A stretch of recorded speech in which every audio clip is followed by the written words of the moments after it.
እንትና ጋር ለመፎካከር ከሆነ ምሮጠው የኔን ዓላማ ማን ነው የሚያሳካው?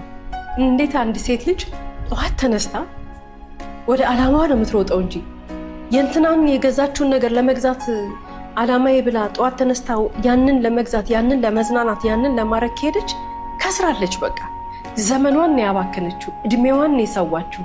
ይሄንን ማስተዋል መቻል አለብን። እከሊት እንደዚህ ያድርጋለችና እኔ ላድርግ ብዬ በጠዋት ተነስቼ ለዛ ነገር ምታጋ ከሆነ ከስሬያለሁ። ከዛ በላይ ኪሳራ የለም። የእከሊትን ህይወት ሳይሆን የራሴን ህይወት ለማሳካት ነው በጠዋት መነሳት ያለብን። ይሄንን ነው ለራሳችን መንገር ያለብን። ዓላማችንን ለማሳካት ነው እንጂ ትኩረት ማድረግ ያለብን ከእነንትና ጋር ለመፎካከር አይደለም። እነንትና የራሳቸው ዓላማ አላቸው፣ የራሳቸውን ያድርጉ፣ የራሳቸውን ሂዱን አገባንኛ። ስለምንስ ነው የሰው ነገር የምናየው? የራሱን ህይወት ላይ ትኩረት ያደረገ ሰው የሰው ነገር አይታይም።